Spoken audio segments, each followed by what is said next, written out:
तो चैप्टर 5 का हमने पहला प्रश्न देख लिया था। अब हम इसके दूसरे प्रश्न को देखेंगे आज। तो देखिए इसका दूसरा प्रश्न क्या है। भारत में बाढ़ के वितरण की व्याख्या एवं इसके कारणों एवं प्रभावों के संदर्भ में चर्चा करें तथा बाढ़ों के प्रभाव को नियंत्रण करने के कारणों एवं नीतियों का एक विवरण प्रस्तुत करें।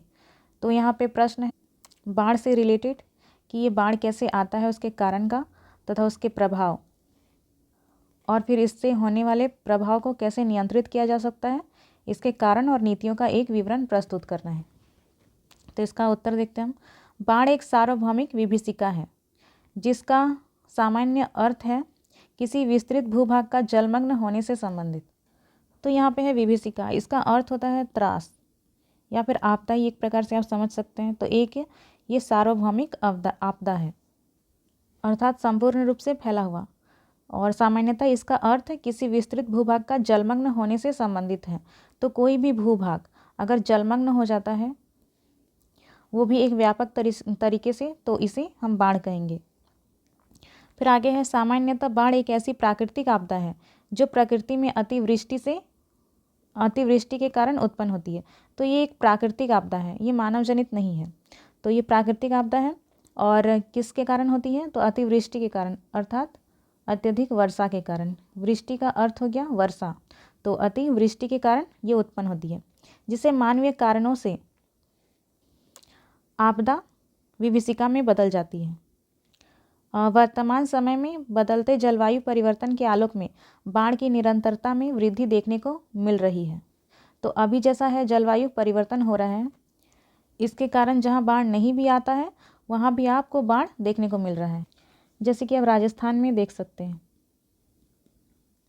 तो इस क्षेत्र में बारिश होती ही नहीं है, परंतु अभी जो जलवायु परिवर्तन हो रहा है उसके कारण यहाँ भी बाढ़ देखने को मिल रही है। तो भारत में सर्वाधिक बाढ़ से प्रभावित क्षेत्रों में गंगा एवं ब्रह्मपुत्र की घाटी, प्रायद्वीपीय की कृष्णा गोदावरी क्षेत्र, पूर्वी राजस्थान इत्यादि प्रमुख है। तो कौन सा जो क्षेत्र है ये बाढ़ से सबसे ज़्यादा प्रभावित रहता है, तो गंगा और ब्रह्मपुत्र की घाटी का क्षेत्र। तो यहाँ पे देख लीजिए, ये हो गया हमारा भारत, ये वाला क्षेत्र भारत हो गया। तो ये वाला गंगा घाटी क्षेत्र और इधर से ब्रह्मपुत्र घाटी क्षेत्र, और इसके साथ ही साथ गोदावरी नदी घाटी क्षेत्र और राजस्थान का क्षेत्र। तो ये क्षेत्र जो है ये बाढ़ से प्रभावित रहते हैं। भारत की कुल 3,280 लाख हेक्टेयर कुल भौगोलिक क्षेत्र में 400 लाख क्षेत्र बाढ़ ग्रसित है। तो भारत की कुल भूमि कितनी है, तो 3280 लाख हेक्टेयर। तो इसमें से भी 400 लाख जो क्षेत्र है, 400 लाख हेक्टेयर ये क्षेत्र बाढ़ से ग्रसित है, जिसमें 80 लाख हेक्टेयर भूमि पर प्रतिवर्ष बाढ़ आती है। तो इसमें से भी 80 लाख हेक्टेयर भूमि पे प्रतिवर्ष बाढ़ आती है। तो ये पूरा भारत हो गया, ये कितना है 3280 लाख हेक्टेयर। इसमें से 400 लाख हेक्टेयर भूमि पे बाढ़ देखने को मिलती है, और इसमें से भी 80 लाख हेक्टेयर भूमि पे प्रतिवर्ष बाढ़ आती है, हर साल बाढ़ आती है। उसके बाद आगे है सामान्यतः कुल बाढ़ जनित क्षति का 60% नदियों के बाढ़ से तथा 40% चक्रवात तथा भारी वर्षा से घटित होते हैं।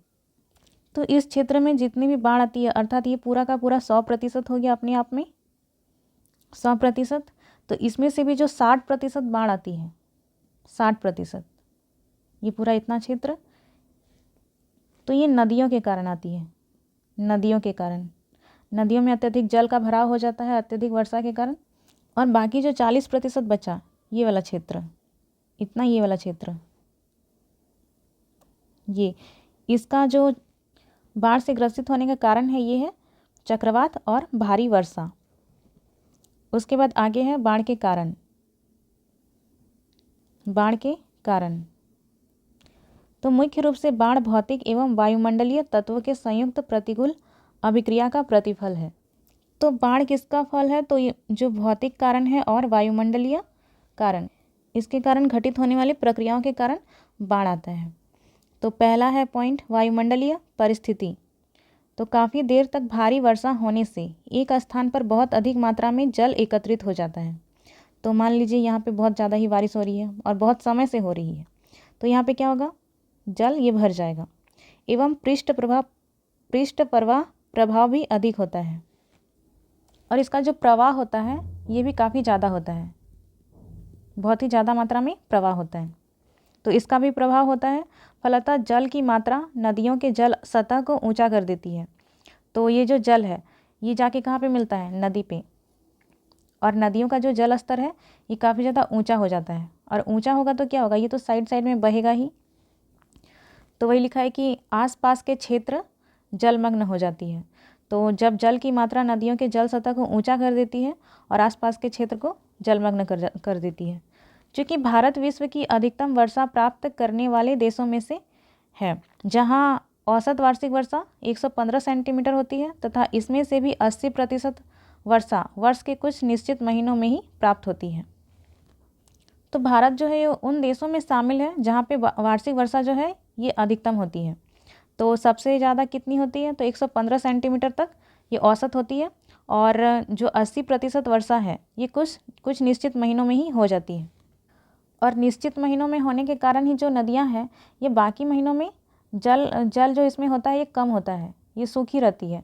लेकिन जब इसमें वर्षा होगी और यहाँ पे पानी गिरेगा तो फिर नदियाँ हैं जो ये भर जाएंगी और अपने आसपास के क्षेत्रों में बाढ़ ले आएगी। तो इस प्रकार मौसमी वर्षा की अधिकता के कारण वे सभी नदियाँ जो अन्यथा सूखी रहती हैं अत्यधिक जल से भर जाती हैं और आप्लावित हो जाती हैं। तो आप देखेंगे कि जून से सितंबर तक जो वार्षिक वर्षा है ये काफ़ी ज़्यादा होती है। लगभग 80% जो वार्षिक वर्षा है इसी समय हो जाती है दक्षिणी पश्चिमी मानसून से। तो जिस कारण वे नदियाँ जो अन्यथा सूखी रहती है, अर्थात दूसरे समय में सूखी रहती है, दूसरे महीनों में, वो इस समय जल से भर जाती है और आप्लावित हो जाती है, अर्थात बहुत ज़्यादा प्रवाह हो जाता है और ये इधर उधर बहने लगती हैं। उसके बाद आगे है, बाढ़ के कारणों में वृष्टि प्रस्फोट का भी महत्वपूर्ण भूमिका है। अर्थात यहाँ पे बादल फटना कह सकते हैं, बादल फटना। आप देखे होंगे कि उत्तराखंड में बादल फट जाने के कारण वहाँ पे बाढ़ आ जाती है। तो इसके अंतर्गत बहुत कम समय में बहुत अधिक वर्षा होती है। इस प्रकार की स्थिति मुख्य रूप से भारत के हिमालय क्षेत्र, उड़ीसा, पश्चिमी एवं केंद्रीय भागों में ज़्यादा देखने को मिलता है। तो बहुत ही कम समय में क्या होता है, बहुत ही अधिक वर्षा होती है, तो इसी को वृष्टि प्रस्फोट कहते हैं। इस प्रकार की स्थिति कहाँ आपको देखने को मिलती है, तो हिमालय क्षेत्र में। हिमालय क्षेत्र में भी कहाँ, तो उत्तराखंड, हिमाचल प्रदेश, इन क्षेत्रों में, और उड़ीसा, पश्चिमी एवं केंद्रीय भागों में ज़्यादा देखने को मिलती है। तो उड़ीसा में भी आपको देखने को मिलेंगी, फिर पश्चिमी और केंद्रीय भाग में, अर्थात भारत के बीच बीच में, केंद्रीय भाग में और इधर पश्चिमी भाग में। उसके बाद है, इस प्रस्फोट से अत्यधिक जल प्लावन के कारण भूस्खलन जैसी घटनाओं की बारंबारता भी बढ़ जाती है, जिससे नदियों का मार्ग में बाधा आने से भी बाढ़ की स्थिति निर्मित हो जाती है। अगर किसी क्षेत्र में हमेशा बारिश हो ही रही है, अर्थात बहुत ज़्यादा बारिश हो रही है, हमेशा नहीं बारिश हो रही है, तो उस क्षेत्र का जो मिट्टी है ये तो ढीली होगी, और ढीली होने के कारण ये मिट्टी क्या होगी, यहाँ से हट जाएगी, इसका सतह है इस क्षेत्र से हट जाएगा, तो भूस्खलन की संभावना आपको देखने को मिलेगी और कहीं कहीं भूस्खलन हो भी जाती है। और ये भूमि जो है ये खिसक के कहाँ जाएगी, तो ये नदियों में गिर जाएगी, और नदियों में गिर जाने के कारण जो नदियों का जल प्रवाह है ये तो आगे नहीं जा पाएगा और ये इधर ही क्षेत्र में फैल जाएगा, जिस कारण भी बाढ़ की स्थिति उत्पन्न होती है। तो यहाँ पे वही लिखा हुआ है कि इस प्रस्फोट से अत्यधिक जल प्लावन के कारण भूस्खलन जैसी घटनाओं की बारंबारता भी बढ़ जाती है, जिससे नदियों का मार्ग में बाधा आने से बाढ़ की स्थिति निर्मित हो जाती है। तो ये हो गया बाढ़ के कारणों में वृष्टि प्रस्फोट की भूमिका। उसके बाद है चक्रवात। तो पहला था वायुमंडलीय कारण, वायुमंडलीय परिस्थिति, जिसमें भारी वर्षा हो रही थी अत्यधिक समय तक। उसके बाद बाढ़ के कारणों में वृष्टि प्रस्फोट। उसके बाद है चक्रवात। तो तटीय क्षेत्रों जैसे आंध्र प्रदेश, उड़ीसा, गुजरात में चक्रवात काफ़ी मात्रा में आते हैं, जिसके साथ साथ तूफानी समुद्री लहरें एवं भारी वर्षा तटीय क्षेत्रों को आक्रांत करती है। इसके कारण आसपास के क्षेत्र जलमग्न हो जाते हैं। तो आपने देखा होगा कि अभी हाल ही में दाना चक्रवात आया था, दाना चक्रवात, और ये भारत की पूर्वी साइड में आया था, इस साइड में। और ये जो दाना चक्रवात है ये ओडिशा और पश्चिम बंगाल के तटों से टकराई थी, ओडिशा और पश्चिम बंगाल। और इस क्षेत्र में आपको काफ़ी ज़्यादा जान माल की हानि देखी गई होगी, जान माल की हानि, क्योंकि जो चक्रवात है ये जब आती है तो ये इस समुद्री क्षेत्र के पास आई थी, तो ये अपने साथ काफ़ी ज़्यादा पानी, बारिश तो लाई ही थी, साथ ही साथ समुद्रों के हवाओं के चपेट में भी इस क्षेत्र को ले ली थी। इसी कारण इस क्षेत्र में आपको बाढ़ दिखाई दिया होगा दाना चक्रवात के कारण। तो चक्रवात से क्या होता है, तो आंध्र प्रदेश, ओडिशा, गुजरात, इन क्षेत्रों में आपको काफ़ी मात्रा में तूफानी समुद्री लहरें और भारी वर्षा देखने को मिलेंगी। इसके कारण आसपास के क्षेत्र भी जलमग्न हो जाते हैं। फिर आगे है भौतिक परिस्थिति। अब भौतिक परिस्थिति में क्या है, तो पहले हमने देखा वायुमंडलीय परिस्थिति, अब है भौतिक परिस्थिति। तो बाढ़ की विभीषिका में वृहद जल ग्रहण क्षेत्र का होना भी उत्तरदायी कारक होता है, क्योंकि इस क्षेत्र के बड़े होने से वर्षा की मात्रा अधिक न होने पर भी जल अधिक मात्रा में एकत्रित हो जाती है, जिससे नदियों में बाढ़ आने की संभावना बढ़ जाती है, जैसे गंगा, गोदावरी, यमुना इत्यादि। देखिए, अगर कोई भी नदी है और ये बहुत ही ज़्यादा जल ग्रहण करती है, अर्थात इसमें बहुत ही ज़्यादा जल की मात्रा होती है, जैसे कि आप गंगा नदी को देख ही सकते हैं, इसमें जो जल है वो काफ़ी ज़्यादा मात्रा में होती है बाकी नदियों की अपेक्षा। तो इन क्षेत्रों में अगर अत्यधिक वर्षा नहीं भी होती है तब भी इससे बाढ़ आ सकती है, क्योंकि जो जल है ये अधिक मात्रा में एकत्रित हो जाती है, अर्थात अधिक मात्रा में जमा हो जाती है, और जिसके कारण इससे बाढ़ आने की संभावना बढ़ जाती है। और इस प्रकार के जो नदी है वो कौन कौन से हैं, तो गंगा, गोदावरी और यमुना नदी। और साथ ही साथ यहाँ पे आप ब्रह्मपुत्र नदी भी लिख सकते हैं, ब्रह्मपुत्र नदी। उसके बाद आगे हैं उचित जल निकासी की व्यवस्था न होने के कारण भी बाढ़ की स्थिति निर्मित होती है। अब मान लीजिए कि इस नदी में बहुत ज़्यादा जल है, ठीक है, और ये नदी जो है अपने साथ बहुत ही ज़्यादा अवसाद ले आती है, ठीक है, और ये अपने आगे जमा कर लेती है जैसे सिल्ट के रूप में, तब भी जो जल निकासी की व्यवस्था ये सही से नहीं हो पाएगी, ये अपने क्षेत्र से इधर उधर विचलित हो जाएगी, जिसके कारण भी बाढ़ आ सकती है। अगर इस सिल्ट को हटा दिया जाए और इसका एक मार्ग बना दिया जाए तो ये अपना मार्ग बना करके जल को निकाल सकती है, तो इससे बाढ़ की संभावना कम हो जाएगी। तो उचित जल निकासी की व्यवस्था न होने के कारण भी बाढ़ की स्थिति निर्मित होती है। उसके बाद आगे का पॉइंट है अफवाह तंत्र की वाहिकाओं का समुचित रूप से विकास न हो पाना भी बाढ़ का कारण बनता है, जिससे मुख्यतः शुष्क एवं अर्धशुष्क क्षेत्रों में अचानक भारी वर्षा से इन वाहिकाओं या सहायक नदियाँ सामंजस्य स्थापित नहीं हो पाता है। यहाँ पे सहायक नदियों के मध्य सामंजस्य स्थापित नहीं हो पाता है, क्योंकि इसके आधार का उचित विकास नहीं हो पाता है। तो ये सेकंड पॉइंट से मिलता जुलता ही पॉइंट है। जैसे कि मान लीजिए ये कोई नदी है और इसकी सहायक नदियाँ भी होती हैं, जैसे इस प्रकार से सहायक नदियाँ हैं इसकी, और ये इस मुख्य नदी का पूरा अफवाह तंत्र हो गया, ये वाला क्षेत्र। तो मान लीजिए कि इन क्षेत्रों के आगे ब्लॉकेज आ गया, या फिर इन क्षेत्रों का जो नदियों का जो मार्ग है इसका विकास ही सही से नहीं हो पाया, ये मान लीजिए इधर जाती है, अगर इधर का रास्ता ही से यहाँ पे सही से विकास ही नहीं हो पा रहा है तो क्या होगा, ये मार्ग से अपने इधर परिवर्तित हो जाएगी। इसी प्रकार से अन्य नदियों का भी आगे का मार्ग का विकास ही नहीं हो पा रहा, तो ये नदियाँ भी अपने मार्ग से विचलित होकर इधर उधर जाने लगेंगी, तो क्या होगा, इन क्षेत्रों में ये बाढ़ का कारण बनेगा। तो वही लिखा है कि अगर अफवाह तंत्र की वाहिकाओं का समुचित रूप से विकास न हो तो भी बाढ़ का कारण बनता है, जिससे मुख्यतः शुष्क एवं अर्धशुष्क क्षेत्रों में भी अचानक भारी वर्षा से इन वाहिकाओं या सहायक नदियों के मध्य सामंजस्य स्थापित नहीं हो पाता है, और क्योंकि इसके आधार का उचित विकास नहीं हुआ रहता है। और अगर इन क्षेत्रों में बारिश हुई बहुत ज़्यादा तो फिर ये नदियाँ भर जाएंगी और भी ज़्यादा ये इन क्षेत्रों में बाढ़ ले आएगी। और ऐसा आपको शुष्क क्षेत्रों में अर्थात सूखे क्षेत्रों में भी देखने को मिल सकता है, जैसे कि राजस्थान के क्षेत्र में आप देख सकते हैं। उसके बाद अगला है नदियों में विसर्पों के निर्माण के कारण भी बाढ़ की स्थिति निर्मित होती है, क्योंकि इन विसर्पों के आंतरिक भागों में बड़े पैमाने पर अवसादों का जमाव करती है, जिस कारण उसके स्वयं के मार्ग में बाधा उत्पन्न हो जाती है एवं जल की अधिकता होने पर यह आसपास के क्षेत्रों में फैल जाती है। तो ये जो सारा ही पॉइंट है लगभग सेम ही है।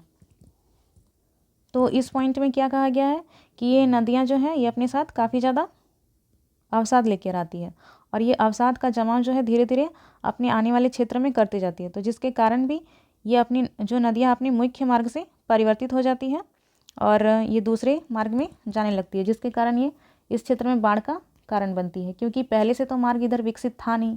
ये तो पहले से जो मार्ग है ये इधर वाला है जो यहाँ पे विकसित है। अगर इस क्षेत्र में अगर नदी जाएगा तो नदी का पानी इसमें समा जाएगा, तो जिसके कारण इस क्षेत्र में बाढ़ नहीं आएगा। लेकिन अगर नदियाँ इस क्षेत्र से परिवर्तित होती है तो दूसरे क्षेत्र में जाके बाढ़ का ही कारण बनेगी। तो यहाँ पे वही लिखा है कि नदियों में विसर्पों के कारण भी बाढ़ की स्थिति निर्मित होती है, क्योंकि इन विसर्पों के आंतरिक भागों में बड़े पैमाने पर अवसादों का जमाव करती है और अपने स्वयं के मार्ग में बाधा उत्पन्न करती है और जल की अधिकता हो जाने पे यह आसपास के क्षेत्रों में फैल जाती है, जिस कारण भी बाढ़ की स्थिति उत्पन्न होती है या फिर बाढ़ ले आती है।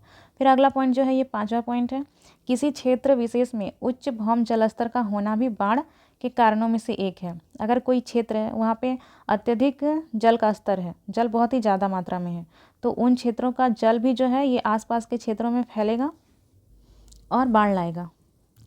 फिर अगला पॉइंट है, नदियों में अत्यधिक अवसाद की मात्रा भी बाढ़ की स्थिति निर्मित करती है। तो वही लिखा है, ये 4th पॉइंट और 6th पॉइंट एक ही है।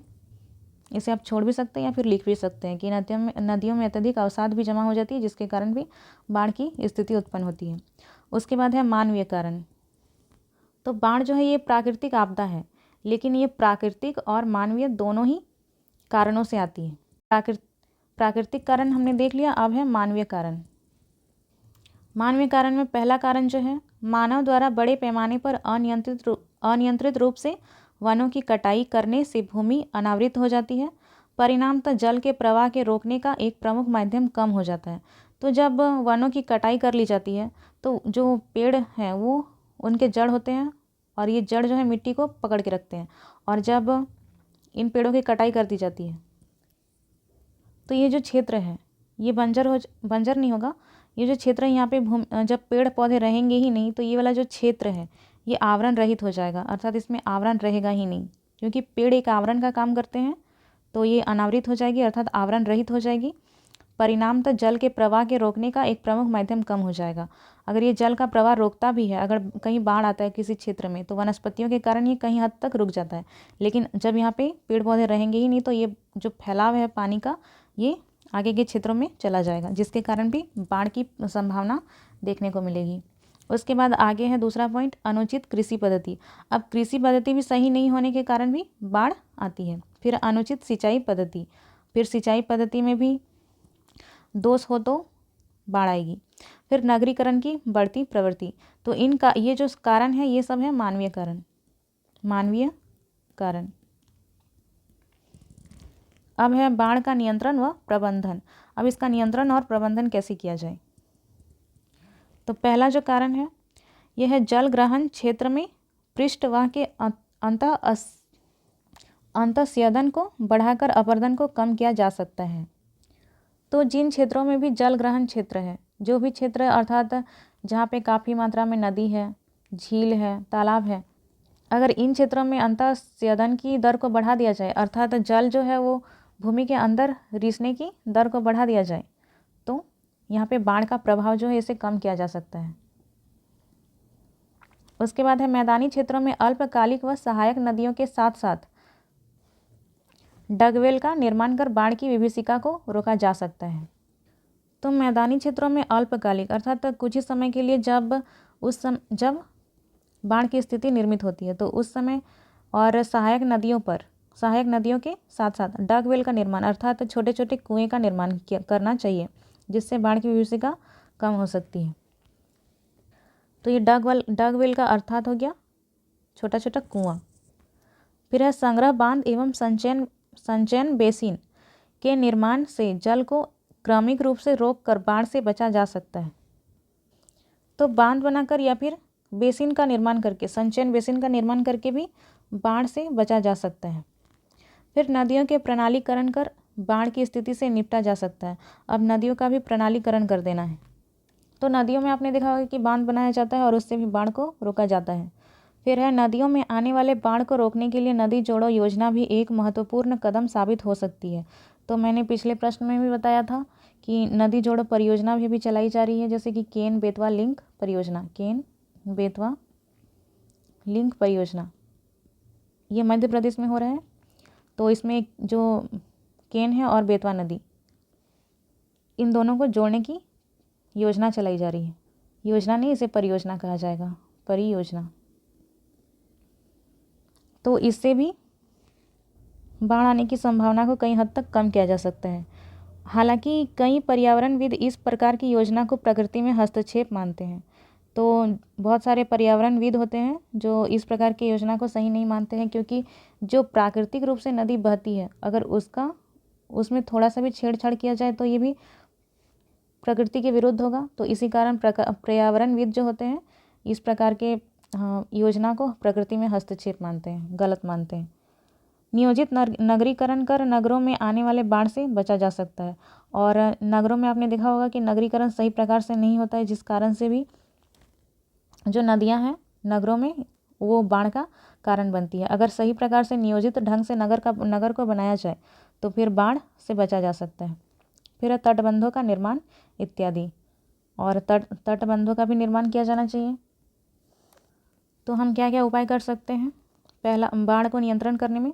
तो पहला जो उपाय है तो पृष्ठ प्रवाह के अंतःस्यदन को बढ़ा करके, फिर मैदानी क्षेत्रों में अल्पकालीन डगवेल का निर्माण करके, फिर संग्रह बांध या फिर संचयन बेसिन का निर्माण करके, फिर नदियों के प्रणालीकरण, और उसके बाद फिर नदी जोड़ो परियोजना के माध्यम से भी हम लोग ऐसा काम कर सकते हैं, बाढ़ को नियंत्रित कर सकते हैं। फिर नियोजित नगरीकरण के माध्यम से भी तथा तटबंधों के निर्माण से भी बाढ़ को नियंत्रित किया जा सकता है।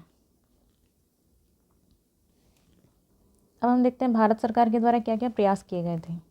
तो भारत सरकार द्वारा बाढ़ के पूर्वानुमान एवं सूचना तंत्र को विकसित करने के लिए सर्वप्रथम 1954 में बाढ़ नियंत्रण कार्यक्रम का शुभारंभ किया गया था। तो 1954 में क्या किया गया था? बाढ़ नियंत्रण कार्यक्रम का आरंभ किया गया था। और ये भी किसके द्वारा? भारत सरकार के द्वारा।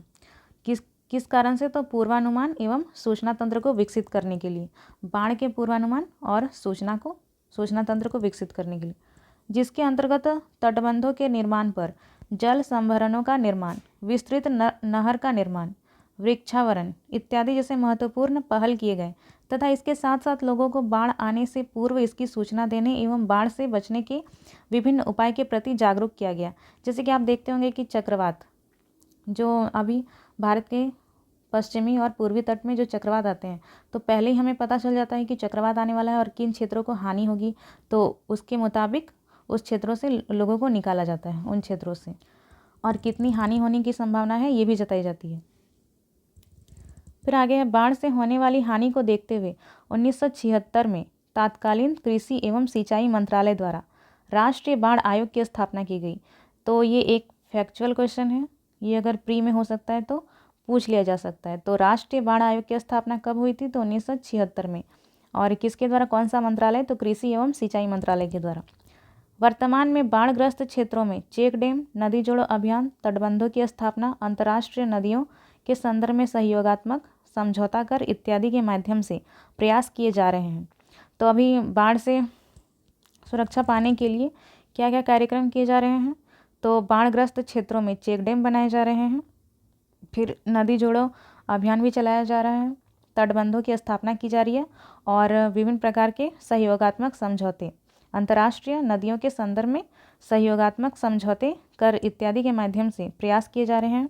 क्योंकि बाढ़ एक प्राकृतिक आपदा है जिस पर पूर्ण रूपेण अंकुश लगा पाना तो संभव नहीं है, परंतु मानवीय हस्तक्षेप से बढ़ने वाली विभीषिका दर को जरूर कम किया जा सकता है। इसके लिए सरकार दृढ़ संकल्पित है। तो देखिए, बाढ़ जो है ये प्राकृतिक कारण है, लेकिन होती है प्राकृतिक और मानवीय दोनों ही कारणों से।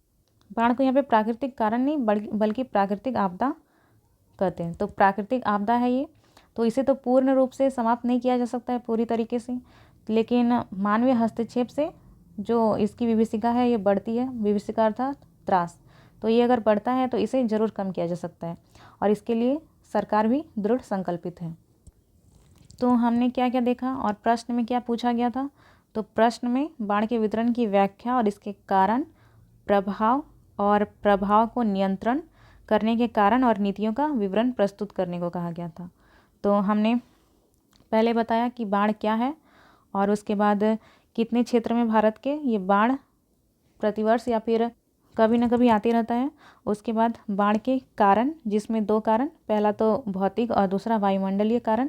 तो जिसमें वायुमंडलीय कारण बताया, पहला तो इसमें भारी वर्षा के कारण, फिर दूसरा बाढ़ के कारणों में वृष्टि प्रस्फोट, उसके बाद तीसरा चक्रवात। फिर भौतिक परिस्थिति, तो भौतिक परिस्थिति में भी हमने देखा कि अत्यधिक जल ग्रहण वाला क्षेत्र में भी बाढ़ आता है। उसके बाद जल निकासी की सही व्यवस्था न हो पाने के कारण। फिर तीसरा देखा कि अफवाह तंत्र की वाहिकाओं का समुचित रूप से विकास न हो पाना, जिसके कारण भी शुष्क और अर्धशुष्क क्षेत्रों में अचानक भारी बारिश के कारण इन क्षेत्रों में बारिश करते हैं, बाढ़ आ जाती है। फिर है 4 नंबर में अगला पॉइंट कि नदियों में विसर्पों के निर्माण के कारण, विसर्प अर्थात जो सर्प आकार की जो नदी होती है इसे ही विसर्प कहा जाता है। तो इसके कारण भी बाढ़ आती है, क्योंकि ये जो विसर्प आकार है इसके कारण आंतरिक भागों में बड़े पैमाने पर अवसाद जमा हो जाते हैं, विसर्पों के आंतरिक भागों में।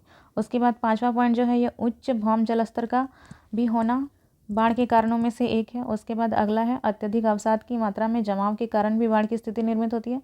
फिर है मानवीय कारण में सिंचाई पद्धति सही से नहीं हो पाने के कारण, अनुचित कृषि पद्धति, फिर वृक्षों की कटाई के कारण भी भूमि का जो एक आवरण है ये हट जाता है, जिसके कारण भी जो जल का प्रवाह रोकने का एक माध्यम होता है ये कम हो जाता है, जिसके कारण भी बाढ़ आती है।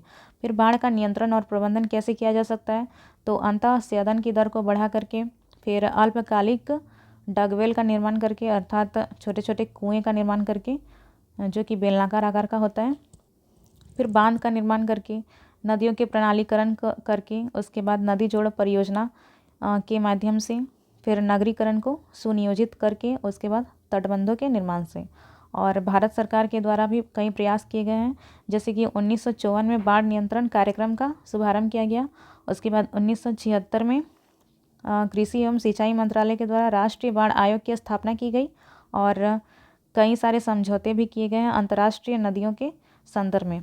और वर्तमान समय में बाढ़ग्रस्त क्षेत्रों में चेक डैम, नदी जोड़ो अभियान और तटबंधों की स्थापना की जा रही है और इसके माध्यम से बाढ़ को रोकने का प्रयास किया जा रहा है। परंतु बाढ़ को तो पूर्ण रूप से अंकुश नहीं लगाया जा सकता है, लेकिन इसकी विभीषिका को कुछ हद तक कम किया जा सकता है और इसके लिए सरकार भी लगातार प्रयासरत है।